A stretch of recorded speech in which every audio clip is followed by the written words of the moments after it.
Here again with Wednesday's edition of This is Private Practice. Feel like I should have some theme music. Well, after all, there is a piano behind me. Maybe I'll get inspired. Well, it's been a really productive day, despite some interesting challenges. What I mean by productive is that everything that was scheduled in my calendar today has been done. And that's really remarkable because it means that I'm actually planning my time really well. So this morning I got into my office here at home and was greeted with the news that my brand new practice manager, Sophie, was too unwell to come to work, which is pretty disappointing. And this is on the back of the current practice manager who is exiting the business being really unwell yesterday and having to leave work early. So imagine my surprise when I thought that I was going to be here by myself all day and the two other employees of the business weren't well enough to work. How do you have to check your attitude as a business owner when people are involved? People get sick. I talked about yesterday how I wasn't feeling well and I was choosing to come to work, and I feel fine today. But wow, it's really hard to look at the numbers in your business and your wages component, especially because salaries and wages are a huge component of any business, and go, I've had to pay for people to stay home and be sick today.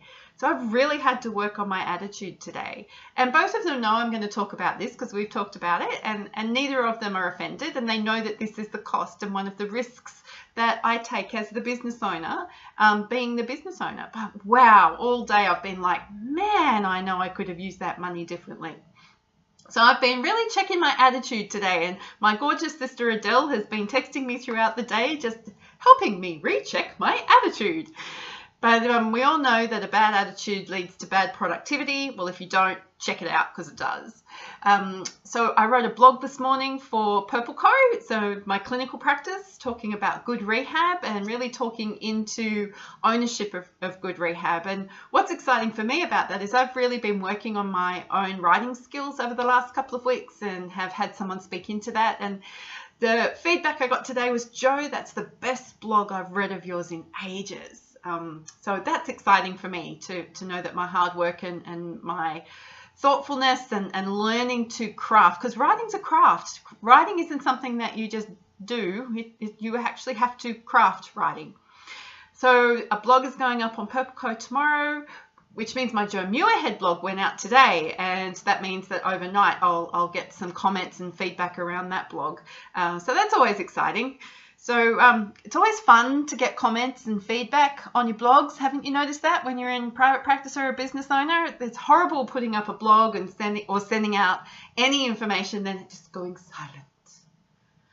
I, like everyone else, enjoy the feedback. So yay, Jo! And Katie Piper, she is amazing at that. She is so good at giving feedback on your blogs. Just a shout out to you, Kate. You really rock. Thank you. So what else happened today? Oh, then I got to write a report for one of my clinical clients, which was awesome because I don't enjoy writing those. But this was about our fatigue management program. So I wrote the report in the time frame I had allocated, which is amazing because if I'm going to procrastinate about anything, it's going to be that thing. So I did it, and I've sent it to one of my team members, and she got to proofread my report today. Hurrah! No proofreading on my agenda today. That was fun. So I feel good that that report is now completed and ready to go and on time. Also unusual for me and clinical reports. So then I went to put my billing in for the completion of that report to find out that I'd run out of funds. So, oops, now I've needed to go back to the insurance company in this case and ask for approval for the report I've already written because they ain't getting a copy of it unless they pay for it. The other exciting thing that happened today, well, an exciting thing, getting a report completed, that was exciting, is my brand new books of evidence arrived. Woohoo! And one of them's already been sold and people are putting up their hands saying, hey, how do I get one? So look out on the website for that because they're around and they're available and they're gorgeous. They're so pretty. These ones are canvas. They're not leather, but they're all hand painted and yay. That was fun. But interestingly enough, Australia Post sent me a text message telling me that I wouldn't receive delivery of them today because they were held up somewhere, but this was already after they were delivered. So obviously Australia Post is taking lessons in how to communicate and on customer service from its friend Telstra. We might not say anymore. I got to order myself some new makeup today. That was a bit fun, which meant I got to connect with a lady that I met about 4 years ago because the makeup's really nice. I went and bought my brother-in-law a birthday present and get to send that to him tomorrow, so that's a bit of fun. I had some lunch outside in the sunshine. I made a few cups of coffee. I then wrote a practice guideline for a new assessment protocol that we are implementing here.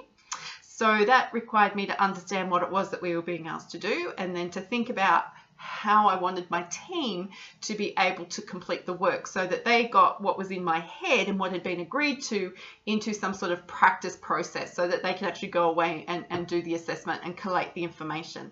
So I feel like I did a really good job on that because I'm not so good at filling in the blanks. I'm really good at going, you just do this and this and this and this and this, and then people go, huh, what? So I think I've done that well, but wait, we'll find out tomorrow when the person who's received the first one of these comes back with 30, 40,000 questions. But that felt really good as well. And then I was finishing off an article that I've been asked to write for Little Black Dress Group's Gloss magazine, featuring the fabulous Wei Yo of the OIC project. So I got to relive some of my day without speech that I did back in February, and kind of grateful that I can speak because not speaking is pretty isolating and horrible. So that's pretty cool, helping him fundraise and spread the word and spread the awareness about that project is pretty awesome. I love being involved in community development. I was involved in quite a grassroots community development project some time ago, so it's fun to kind of touch the edges of it without having all of the angst about fundraising in my head or my inbox. So that's pretty cool. And then I got together the interview questions for the Success Mastery Mindset. Success Mindset Mastery email series that I'm creating.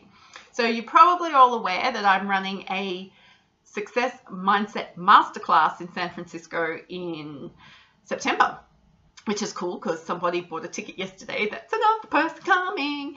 And as in the lead up to that, I've been writing some blog series, and 4 participants from last year have agreed to be interviewed around specific things. So the first one of those will be coming out maybe not next week, maybe the week after. I think I got my timing wrong there. But I got all 4 of those interviews prepped, and that's always a challenge because we've got to deal with international time zone changes, and that freaks everyone, including me, out. So let's hope and pray that that's all going really smoothly. So there's quite a lot of things on my wish I could get it done list that have been crossed off today. But that doesn't mean everything on the to-do list has been crossed off. The things that needed to be done today have been crossed off, and I feel really good because I can see them being scribbled out. So there's quite a lot of things on the to-do list. The email inbox is a bit overflowing. That's me looking at it over there going, that's a really high number. There's voice messages on my phone that haven't been returned. There's a couple of Facebook messages that I haven't gotten to today. And there's a couple of text messages I haven't gotten to today. But today was about applying the discipline to do the things that needed to be done so that I don't have to keep putting things back in my calendar, back in my schedule, back in my head, that they could get done and get finished and get out of here. So this is what it's like to be in private practice. Private practice is about the juggle. Private practice is about variations and variety. If you don't like variety, then private practice might not be a good fit for you. So here's to me not having to talk to a telco this afternoon. And yes, this is water again, just in case you're interested. And I'm looking forward to bringing you tomorrow's edition of This is Private Practice.